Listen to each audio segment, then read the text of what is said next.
at serbisyo publiko, ang programang tunay na serbisyo publiko na nakaka-touch ng puso. Agarang Serbisyo Lady. Agarang Serbisyo Lady.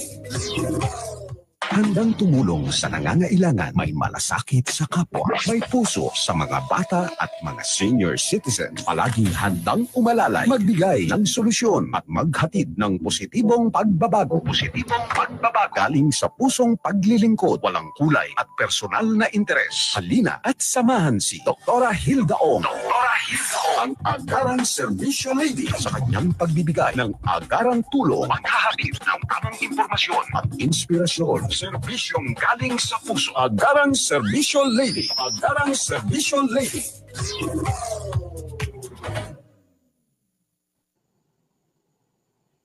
Magandang umaga, Ciao Sanghaw at Hotsaki sa mga tagapakinig natin dito sa DWBL 1242 kHz ang himpilan ng serbisyo publiko at sa mga patuloy na sumusubaybay sa ating social media account sa Facebook at sa YouTube channel.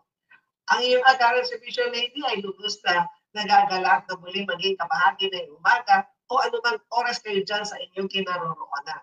Masaya ako makapag-atratip muli ng tamang impormasyon, tamang serbisyo at inspirasyon. Salamat sa muling pagiging bahagi ng ating masayang pagsasama dito sa programa Health and Travel at Serbisyo Publiko. Ngayon ay March 4, 2025, araw ng Martes. Sadyang napakabilis ng panahon, parang kailan lang ay katatapos lamang ng Kapaskuhan. Ngayon naman ay pumapasok na naman tayo sa buwan ng tag-init. Wala pang opisyal na pahayag ang pag-asa. Ang Philippine Standard Time ay ganap ng 8:34 ng umaga, pwedeng sa Tapsigon sa akin. Sa huling pagtataya, nasa 40 million ng mga Filipino ang regular na gumagamit ng beauty products sa kanyang buhay. Ito man ay bahagi ng kanyang trabaho, pagpapanatili ng sarili o isang bisyo. Ganyan kalaki ang merkado ng produkto ng mga pampaganda sa Pilipinas. Ang mga nasa Generation Z nga ay inaasahan tataas pa ng hanggang 32% ang ilalaan nilang panggastos para sa mga beauty products. Pero katulad din ng ibang industriya, ay merong mga nagsasamantala dulot ng kompetisyon. May mga murang-murang nabibili mga beauty products sa merkado na may masamang epekto pala sa katawan dahil sa mga toxic na sangkap ng mga ito. May kinalaman dyan ang pag-usapan natin sa araw na ito at makakasama natin si Mr. Tony Dizon, isang toxic campaigner mula sa toxic watchdog ng Ban Toxic. Magandang umaga, Sir Tony. Magandang umaga, Dr. Wong. Magandang umaga sa iyong programa, Agarang Serbisyo. Yan po. At alam mo, kanina ko lang nalaman na friends pala tayo sa Facebook. Tama po. Kasi regular po kasi ako nakakatanggap ng mga press releases po ninyo. So habang binabasa ko, ay naku, kailangan ko na talaga isama na si Sir Tony dito sa programa. Dahil ang title natin na Health and Travel, lalo na tayo ay nakatutok po sa kalusugan, lalo na sa mga nakikinig at sa mga nanonood. Bago natin pag-usapan ang mga toxic beauty products, ay kilalanin muna natin si Mr. Tony Dizon. Paano kayo naging isang toxic campaigner? Paano nagsimula? Siguro po mga 12 years ago, matagal-tagal na po na ginagawa natin ito. Yung patuloy na pag-monitor, nagsimula po kami, medyo maliit lang po na proyekto yon na nag-monitor kami ng mga iba't ibang klase ng mga product. Dahil na rin, Dr. Ong, sa ibang bansa po kasi halos very advanced sila as compared sa atin. Maayos yung regulation nila.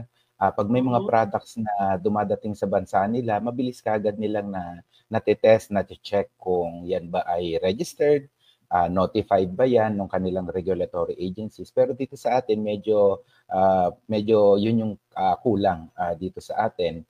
So yun po yung isang naging dahilan 12 years ago nung sinimulan po namin yung campaign related to toxic chemicals. Kabilang po kasi ito, Dr. Ong, doon sa mga binabantayan din ng World Health Organization. Kasi siyempre sa dami ng mga chemicals, pero meron lang po yung mga specific na mga chemicals na talagang merong direct na impact, lalo na doon sa health at saka doon sa environment in both ways. Kaya po yun po yung mas pinagtuunan namin ng pansin 12 years ago. At yun nga po, nagtuloy-tuloy na ito. Hanggang sa yun, alam naman natin dito sa bansa natin, sobrang dami when it comes to beauty products. So talagang medyo limited lang din talaga yung aming resources. Kaya hindi po talaga namin kayang suriin halos lahat.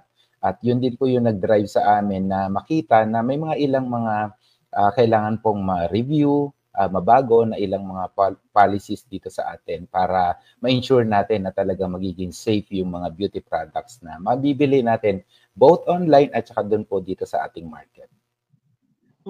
Para sa kaalaman ng publiko, ibahagi naman ninyo sa amin kung paano nagsimula ang advokasya ng Ban Toxic at sa kasalukuyan ay kumusta na po itong organization po ninyo. Yung Ban Toxic po, nagsimula po to way back 2006. Ang pinagsimulan po nito ay during that time po kasi ay napakataas nung nangyayari na waste trade na tinatawag. Ibig sabihin po, yung mga basura galing sa mga ibang bansa, syempre marami rin sila ron, nagkakaroon ng problema in terms yung saan dadalhin. Doon po pumapasok yung issue po ng mga third world countries katulad natin na kung saan pwedeng nagiging possible na nagiging dumping ground. Doon po nagsimula yung aming NGO at syempre may kapartner din po kami galing sa iba't ibang mga international NGOs din. Kaya po halos nababantayan natin yung ating mga borders kung sakaling may ganong attempt, no? Sa totoo lang, hindi naman po talaga yung dinadaan sa mga regulatory agencies, kaya mismo sila unaware na may ganong transboundary movements ng mga basura or waste. At doon din po pumasok yung amin namang campaign on toxics. Nagsimula naman yung campaign namin, Dr. Ong, sa toxics during the time ng mercury spill sa isang eskwelahan.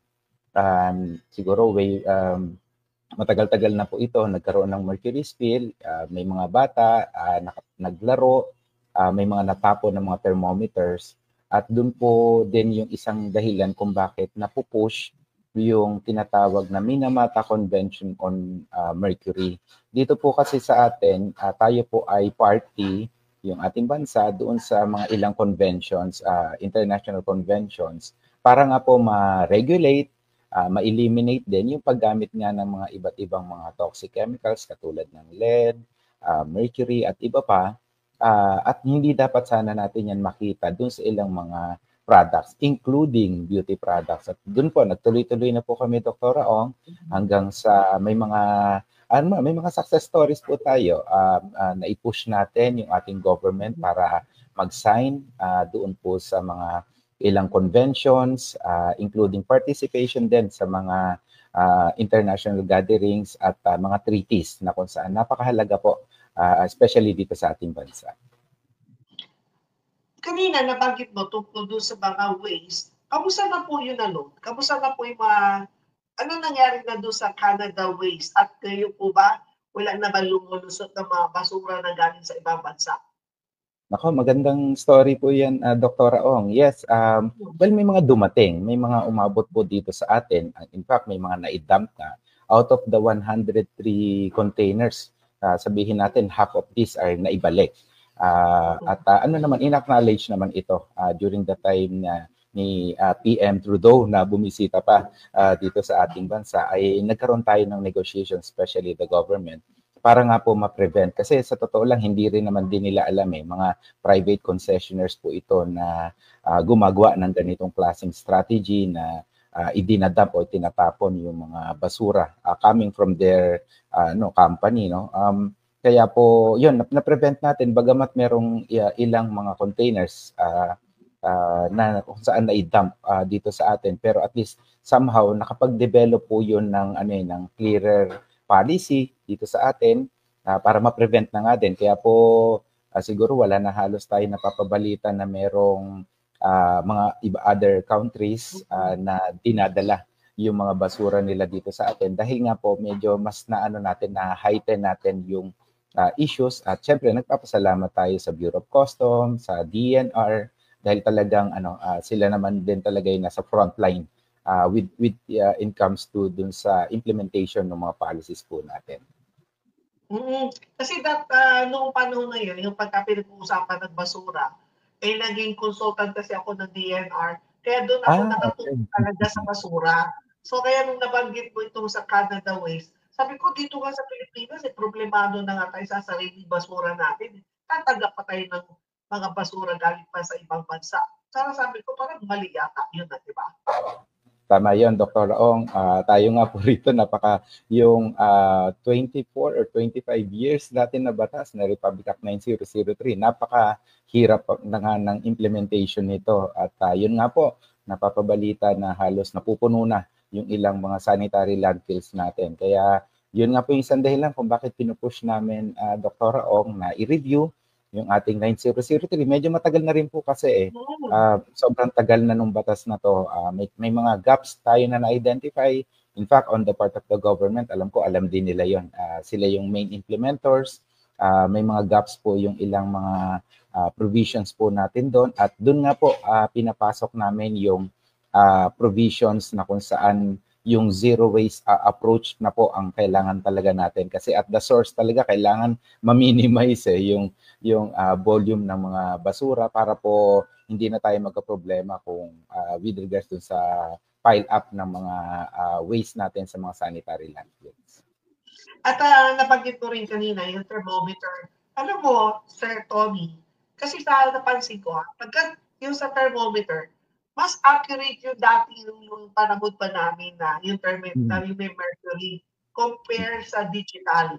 Pero sabi ko, paano naman ninyo na ipasok na iba naman itong thermometer na may mercury? Unang-una po, bahagi nga po tayo nung Minamata Convention on Mercury at ibig sabihin po nun, lahat po ng mga products na ginagamitan ng mercury ay kailangan po talagang ma-regulate na, ma-eliminate na nga po para nga po maiwasan din yung mercury exposure. Alam ko very familiar po kayo dyan sa mga regards to health effects ng mercury at environmental impact po nito. Doon din po, yun po yung naging isang dahilan. In-identify po doon yung lahat ng mga klase ng mga products na ginagamitan ng mercury, including thermometers, sphygmomanometer at iba pa, even yung mga switches, devices. At yun din po yung naging parang respond ng ating government na kung saan naglabas po ang Department of Health, including the Food and Drug Administration, para nga po i-phase out na yung paggamit ng may parang nagkaroon po ng pacing period naman din po para din po maging ready yung mga institutions, medical practitioners, medical facilities para mag-shift ng gamit. Well, tama po 'yon. May mga ibang nagsasabi nga may medyo talagang may adjustment with regards sa paggamit ng from the mercury devices to digital. Pero ganun po talaga we need to safeguard po yung health conditions. Hindi lang po ng mga tao, kundi maging ng mga facilities, especially kung para nga po maiwasan, ma-prevent yung mga mercury spill na tinatawag po. Kapag sinabing toxic beauty products, ano ang ibig sabihin nito? Sa lahat ng beauty products, pampaputi, lipstick, powder, lahat po ba yan? Yes po, Dr. Ong. May mga, alam naman po natin na lahat po ng mga beauty products ay may mga contains chemicals. Pero may mga chemicals po kasi na supposedly pinupush po natin na dapat hindi po talaga isinasama sa ganitong klaseng mga beauty products. Under the Food and Drug Administration, talagang regulated po yan dito sa atin. Nung 2013, nung sa heighten po nung pag-monitor namin, especially ng mga lipstick, po yung akin nasa background ngayon, ay talagang nakita po na even yung mga lipstick po na ginagamit natin ay nagtatagay ito ng mga chemicals katulad po ng lead. Delikado po ito. Alam ko familiar po kayo, Dr. Raong, dun sa effect nitong lead as a neurotoxin. Imagine po natin, araw-araw natin ito ginagamit, especially nung ating mga kababaihan at maging ng mga kalalakihan, no? Lalong-lalo na yung mga nasa industry ay gumagamit na rin po nito. So, route of exposure po yan. Sabi po ng World Health Organization, 3 yung pamamaraan para ma-expose po tayo: inhalation, ingestion, at saka dermal or skin contact. So, pag na-expose po tayo, ang ganitong chemical katulad ng lead, mercury at iba pa ay cumulative na nananatili siya doon sa ating katawan. Sabihin na lang natin, may mga ibang nagsasabi, parang wala namang epekto sa akin. Well, technically, masasabi nga na wala pang epekto, pero it stays in the body. At kung sakali pong may mga pre-existing condition na yan, doon na magti-trigger yung symptoms po nito. Isa rin po ito doon sa mga binabantayan namin. Hindi lang po yung lipstick, maging yung mga skin whitening products natin, dahil nga yung mercury content nito, based po doon sa mga pag-aaral na ginawa ng aming grupo, ay talagang sobrang dami, Dr. Ong, yung concentration ng mercury. Yun din po yung reason behind kung bakit very frequent yung paglabas ng ating FDA ng mga abiso sa consumer at maging doon sa mga sellers na talagang ipagbawal itong mga produkto. But unfortunately, patuloy pa rin po ito. At kung nakita niyo po sa aming Facebook page, Dr. Ong, nagkaroon po kami ng parang webinar live, post po sa aming Facebook page para po i-discuss ng mga regulatory agencies natin yung mga efforts po na ginagawa para talagang ma-eliminate na, mabawasan na. Malaki po pa rin po kasi yung porsyento ng mga cosmetic products doon sa radar ng mga mercury containing mercury added products po na kailangan talagang mabawasan, ma-regulate, at kung much as possible ay maalis natin ito sa ating mga pamilya. Paano po nyo din nalalaman, Sir Tony, na yung sa produkto ay may mga lead or mercury content? Meron po ba kayong ginagamit ng pang-test? Yes, Dr. Ong, nagkaroon po tayo ng opportunity na makapag-access ng mga devices para po masuri, matest natin itong mga product quickly. Although dalawang pamamaraan po, yung iba naman po ay sinasubmit natin sa laboratory for confirmatory analysis, lalong-lalo na kung medyo duda tayo, pero walang nakikita doon sa ating quick reading, sinasubmit pa rin po natin. Ang best part lang po dito ay makita natin kung may presence ba, at kung may presence, gaano kataas, no? Para po ma-raise natin yung awareness ng mga tao. Ngayon po, mas nagpo-focus kasi kami doon sa yung abot kaya lang ng ating mga kababayan, kasi alam naman natin, medyo branded, mahal, pero dahil siyempre gusto niya pa rin pumuti, gusto niya pa rin gumamit ng ganitong klaseng mga produkto, kaya po napipilitan talaga sila na bumili ng ganitong halos na lang talaga, no, murang halaga. Yun po yung peligro dito, Dr. Ong. Kasi nga mas vulnerable talaga yung ating mga kababayan na ma-expose sa ganitong klaseng mga produkto. Kaya po ang isang ginagawa po talaga natin ay patuloy na nagre-raise ng awareness para at least malaman ng ating mga kababayan na yung delikado, yung peligro po na dulot ito sa kanilang kalusugan. At nakikita ko po doon sa background po ninyo, nakalagay dyan, kiss of death. Sino mamamatay? Yung kasi siyempre ang babae may lipstick, di ba? Yung let's say yung kahalikan niya, yung mamamatay, kiss of death. Tama yun, Dr. Ong. Sa isang interview nga po, yan din yung binanggit natin na akala ng mga kalalakihan, yung kanilang mga partner ay walang epekto. Hindi po. Imagine po natin yung mga gumagamit ng lipstick ay halos everyday yan. Nagre-retouch pa nga.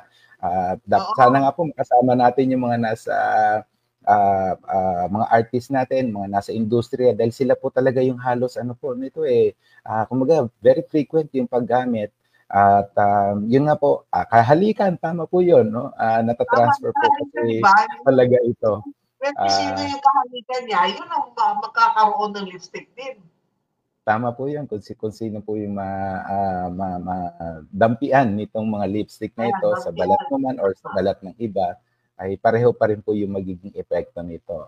Yun nga po, kaya kailangan talaga medyo palakasin natin yung ating kalusugan dahil po ang epekto nitong mga chemicals talaga nito ay pinapahina yung ating immune system. Kaya ang biro natin sa mga nakikinig, mga nanonood, kung meron lipstick yung boyfriend mo, ay girlfriend mo, o yung asawa po ninyo, sabihin, tanggalin mo muna lipstick mo bago. Tama yun, Dr. Raong. Well, very fortunate yung ibang mga may kaya na nakaka-avail ng mga medyo branded. Kumaga, ang advantage lang po kasi ng mga branded o kilalang mga produkto, very frequent kasi yung abiso nila na naka-indicate din mismo. Ito po yung medyo challenge po dito sa ilang mga sabihin na lang natin, mumurahin, hindi naman natin dinidiscount po no, na yung mga produkto na to. Pero may kulang kasi po sa monitoring na ginagawa namin, Dr. Raong, nakikita natin ito medyo mura ng mga klase ng mga produkto. Kulang po ng label. Isa po ito sa pinakamahalaga. Unlike po doon sa mga medyo kilala or branded, naka-indicate yung kanilang label. Tapos sa ibang bansa, Dr. Raong, ang bilis ng pag-recall nila kung sakaling merong problema yung kanilang produkto. Dito po, sino po yung hahabulin natin? Nabili lamang natin ito sa bangketa kasi nagandahan tayo dun sa kulay. Madalas po yun eh. Tapos mura pa siya, abot kaya ng ating budget, bibili natin. Kahit pa not knowing na walang nakasulat po na label, tanging yung pangalan lang nung item yung makikita natin, yun po yung peligro na dahil nga po walang tayong kasiguraduhan doon sa produkto na yan ay napakataas po talaga ng risk agad na posibleng tayo ay ma-expose sa ganitong klaseng mga chemicals. So far, Sir Tony, ano ang nakikita ninyong epekto sa mga gumagamit ng ganitong klase mga lipsticks na lalo na nakita po ninyo na may mga ganitong na may mga toxic content at for sure hindi ito dumaan sa FDA.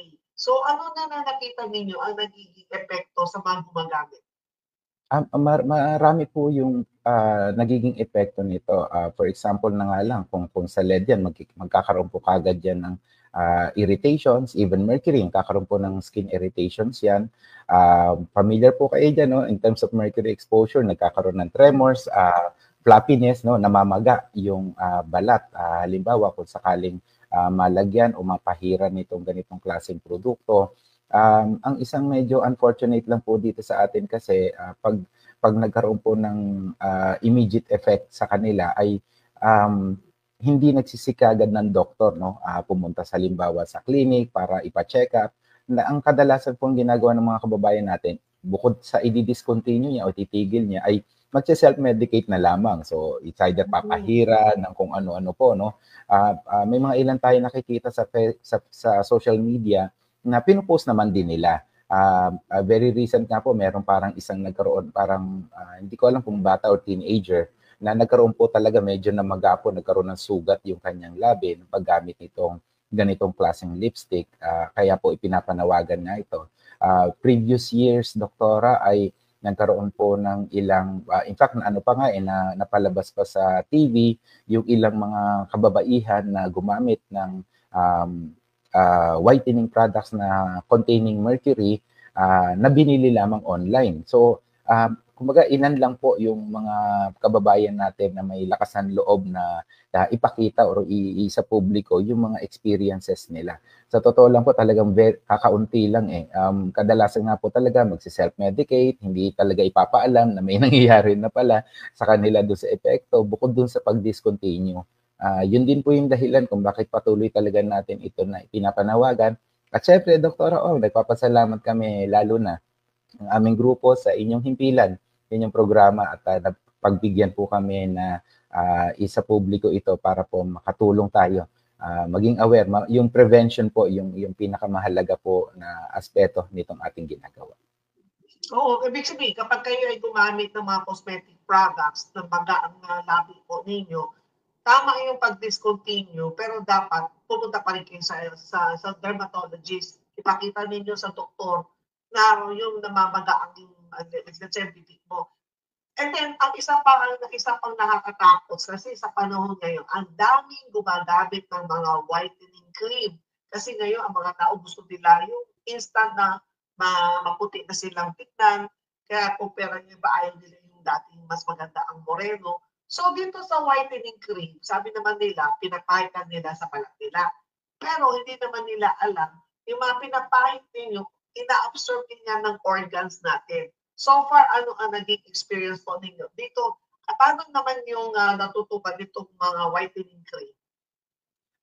Dito po sa whitening cream, dahil nga po kasama po ito yung produkto na to doon sa mga kumbaga regulated products sa ilalim po ng Minamata Convention on Mercury, kasama po talaga yung mga cosmetic products at yan din po ay nire-regulate dito sa atin. Very frequent po yung aming monitoring doon sa mga inilalabas na abiso ng Food and Drug Administration at pag once na may abiso pong lumabas, automatic hinahanap po kagad namin yan sa market. Or it's either the other way around naman po, no? May pagkakataon, meron kami nakita na new product sa market at sinasubmit po namin naman din sa kanila for confirmatory analysis and at the same time for advisory action. Yun din po yung isang kumaga way namin dahil nga po medyo limited din yung aming resources, hindi po talaga namin kayang mamili ng sobrang dami ng mga produkto na to. But gumagawa na lang po kami ng mga way para po ma-prevent, mapigilan itong mga produkto. And at the same time, nagko-coordinate po tayo sa ilang mga local government natin.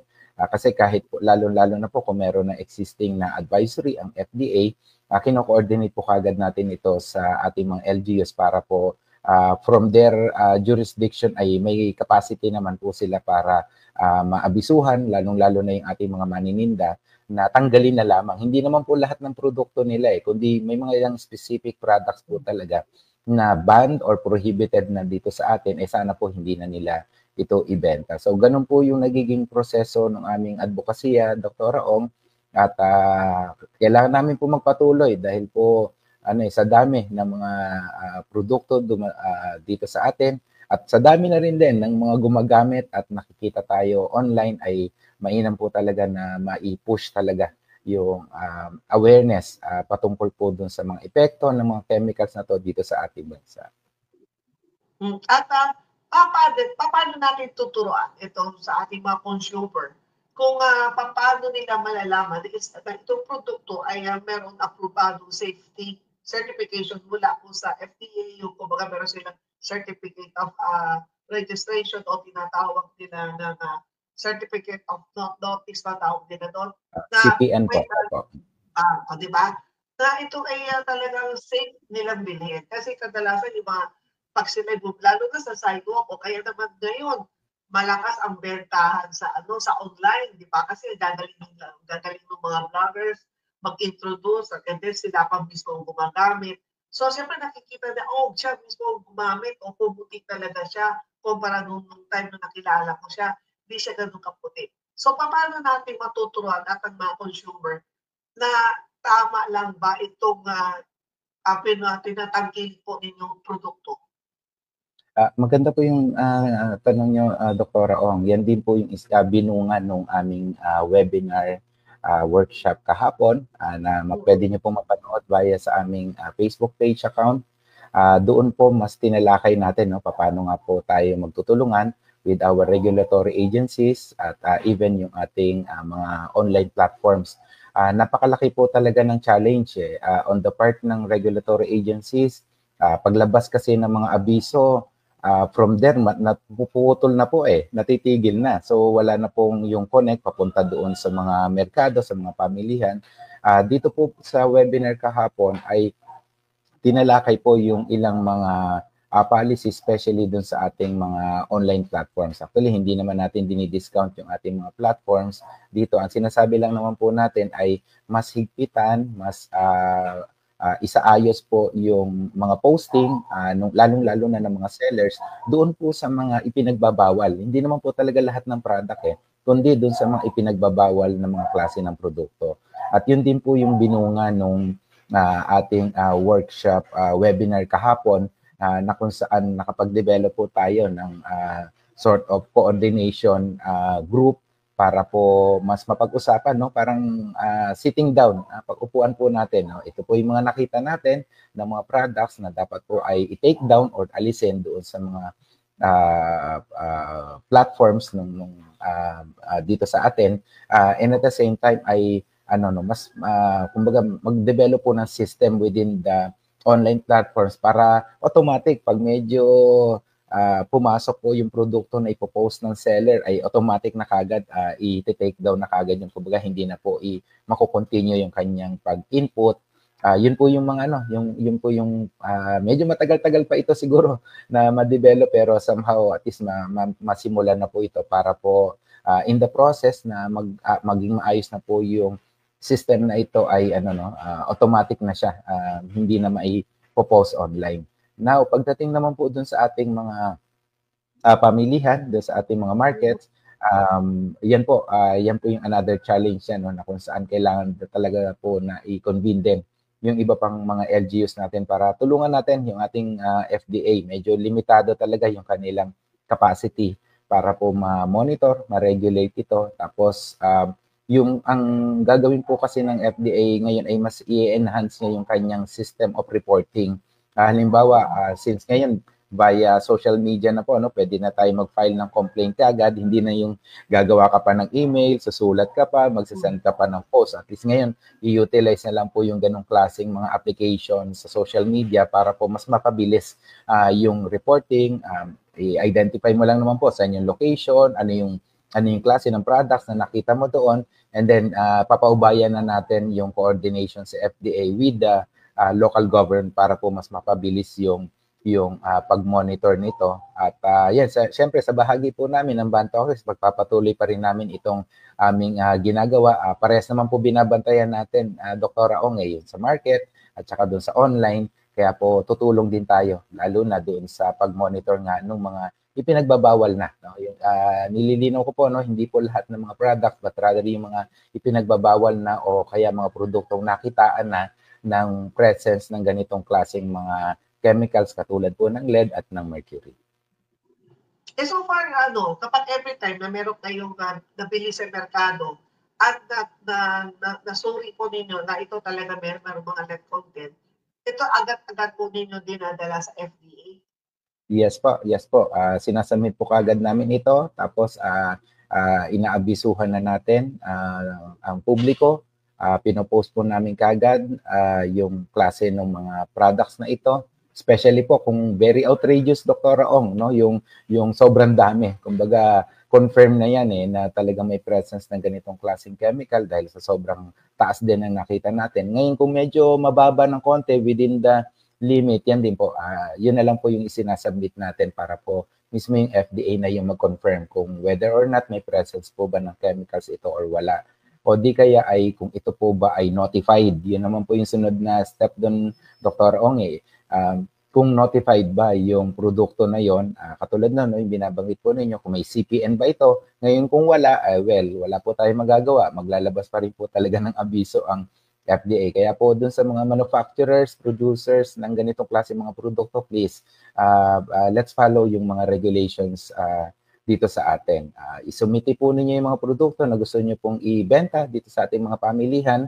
Pag yan po ay na-confirm, na-approve naman ng FDA ay kumbaga wala naman pong problema with regards dun sa pagbebenta niyan dito sa atin. Pero kung medyo delikado po yung mga produkto at hindi po ito notified ng ating FDA, makikita pa rin po namin yan doon sa ating mga pamilihan at mismo po kami ire-report po ito.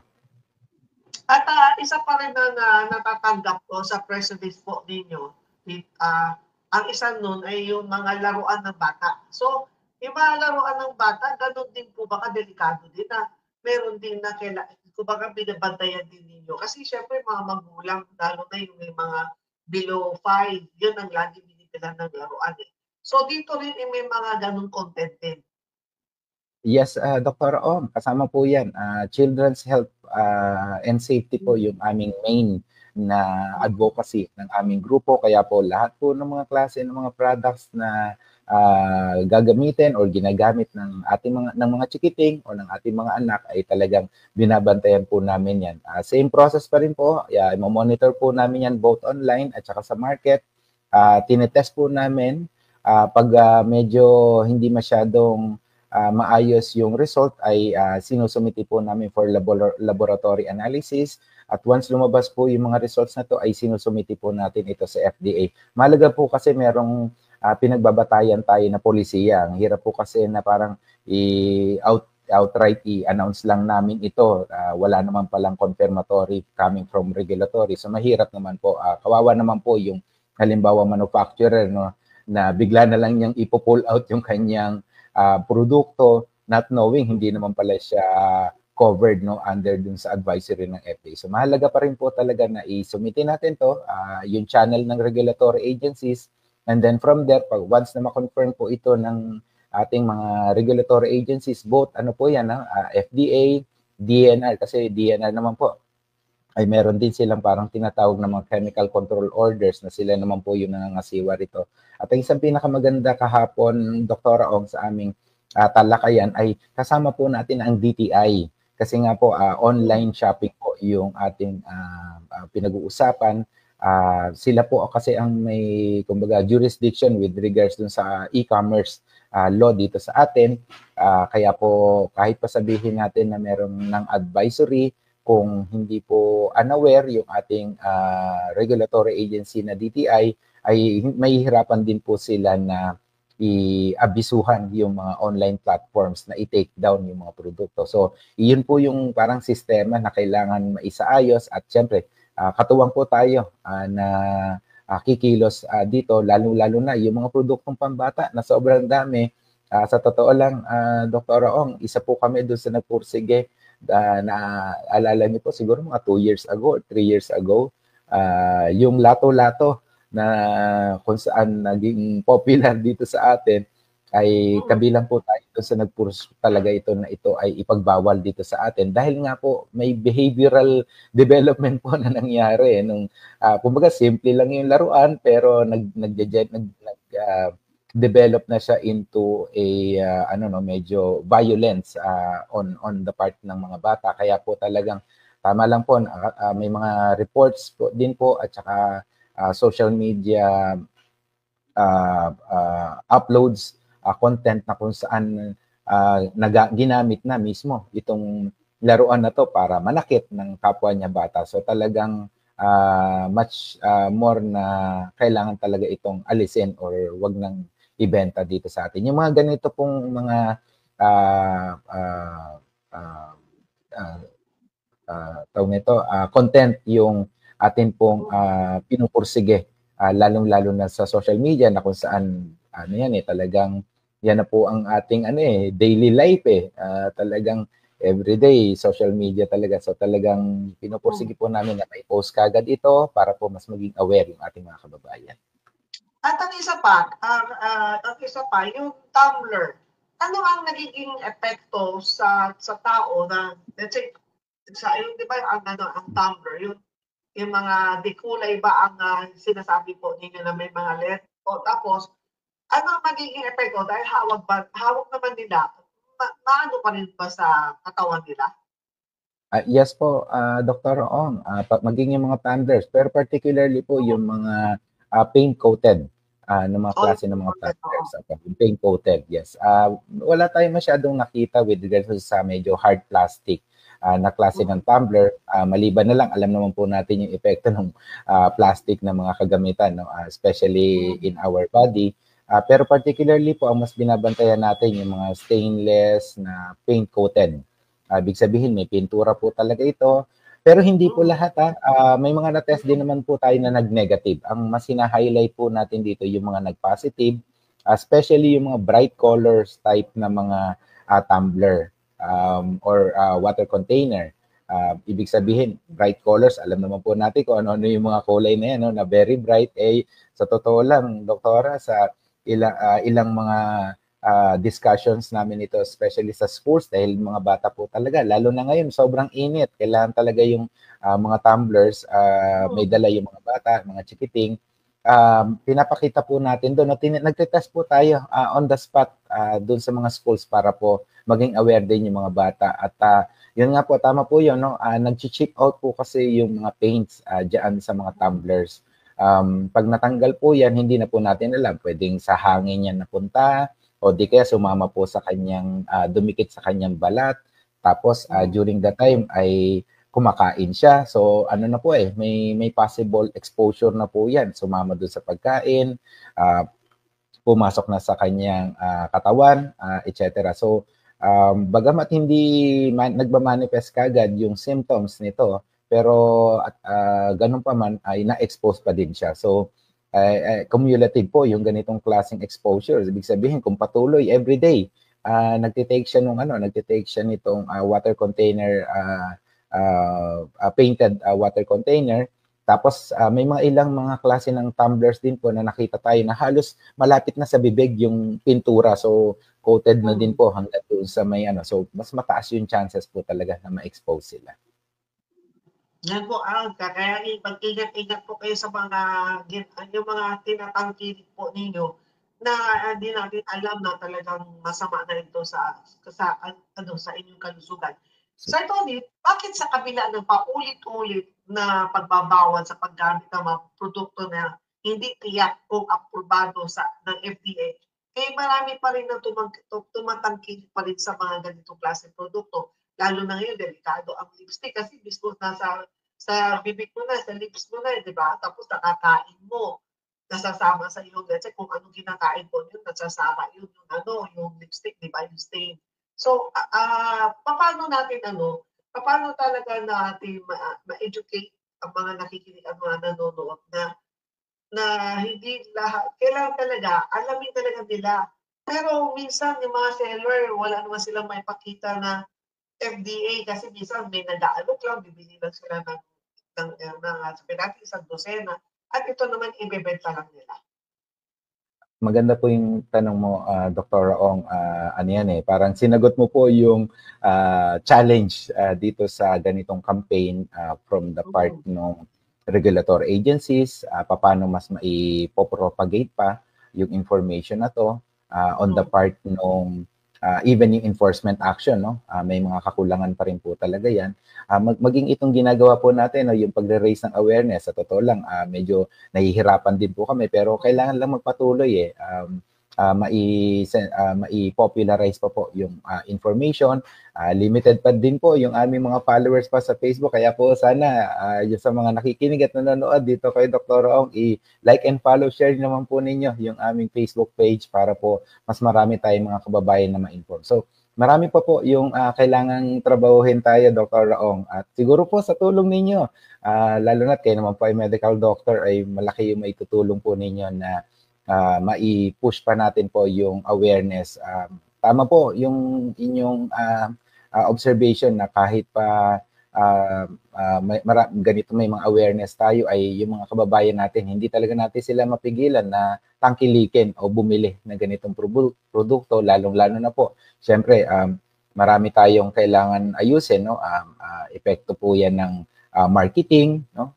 Media, siyempre, nakikita nila, napapanood nila, naikwento sa kanila na sila ay pumuti, halimbawa, nahihikayat po. No? So, world na po yan ng consumerism dito sa ating bansa na talagang medyo, kaya po marami ang nagbebenta dito sa atin dahil once na merong mag-click po na produkto, nako, talagang dinadagsa. Imagine nyo, Dr. Ong, pag pumupunta tayo sa mga pampublikong pamilihan dito sa atin, especially on a weekend o di kaya ay time ng medyo may season dito sa atin, holiday season, etc. Nako po, sobrang dami ng mga tao. At talagang left and right yung mga produkto, talagang maiikayat na i-encourage. So, yun po yung isang dahilan na kailangan talaga mas maging preventive yung ating approach, i-popularize pa itong mga awareness para po, and of course, syempre pinakamahalaga yung visibility ng ating mga regulatory agencies, especially dito sa mga pamilihan. Ang isang pinush nga po namin, Dr. Ong, ay magkaroon po ng parang tinatawag, ito po yung parang medyo kulang sa ilang mga public markets natin, yung parang consumer center na pwede po siyang magtanong, magpa-verify nung kanilang mga produkto. gumawa po kami ng ilang activities diyan na kung saan pre-testing na lang nagpa-pre-testing pa nga kami. Pero syempre, hindi naman po talaga lahat ng mga kababayan natin ay, kumbaga, it's either nahihiya sila o di kaya ayaw nilang malaman na yung produkto na kanilang nabili ay, ay may taglay na ganitong chemical. Pero sa ilalim po kasi ng batas, we are protected under po sa Consumer Protection Act. So yan po ay responsibility, yan po ay obligation at natin at kumbaga, yung produkto po na ating bibilhin ay dapat po ay maisiguro natin na ito ay magiging ligtas para sa atin. Sa ilalim ng mga batas, protektado po tayo. We have Consumer Protection Act. Meron din po tayong Food and Drug Administration Act at iba pang mga batas na magpoprotekta sa ating kalusugan. Kaya po, mahalaga po, wag lang po sana yung presyo, yung ating laging magiging pamantayan sa pagbili o di kaya ay nahikaya tayo nang nakita natin, napanood natin or naikwento sa atin para po gumamit tayo ng ganito mga produkto. Mismo po tayo, kailangan mas maging mapanuri tayo doon sa mga items na ating binibili, lalong-lalo na kung ito po ay may mga kaukulan ng abiso dito sa ating bansa. Ano ang parting words po ninyo na paano makatulong ang publiko sa ban toxic sa inyong advocacy? Una, nagpapasalamat kami, Dr. Roong, sa opportunity na pinagkaloob ninyo sa amin dito para po paabot sa ating mga kababayan ng aming mga advokasya patungkol po dun sa mga nakalalasong chemical na makikita natin sa iba't ibang klase ng mga produkto at maging yun sa issue po ng basura dito sa ating bansa. Siguro po magandang maging next topic po natin yan, Dr. Roong, no? Yung patungkol po dun sa waste. Malaki po yung may tutulong ng ating mga kababayan. Maaari po ninyo kaming ipadalhan ng mensahe via sa aming social media accounts. Kung meron po kayo nakita mga produkto, lalong-lalo na po yung mga ipinagbabawal o prohibited na dito sa ating bansa, banggitin niyo lang po sa inyong location. Tutulungan po namin kayo na mai-report po ito, i-coordinate po ito dun sa ating mga regulatory agencies. Sa bahagi po natin mga consumer ay meron din po tayong karapatan. Lalong-lalo na po ngayon, Women's Month, yung mga kababaihan natin, maging maingat po dun sa mga produkto na ating bibilhin. Marami pong mga chemicals, yung mga personal care products. Basahin po talaga natin maigi yung label. Kahit po medyo may kaliitan ito, pilitin po natin ito mabasa at tingnan po natin kung may mga chemicals po na ingredients na kasama ito. Huwag na lang po natin tangkilikin. Hanap na lang po tayo ng ibang produkto na safe, magiging ligtas. Maraming mga alternative, even sa cosmetics po, maraming mga alternative safe products, lalong-lalo na yung mga notified na, registered na mga produkto dito sa atin. Yun lang po siguro, maging mapanuri, i-voice out po natin, lalong-lalo na kung may mga incident na nangyari dun sa mga products na ating tinake para po makatulong tayo sa ibang mga kababayan natin na hindi na gumamit ng mga produktong ito.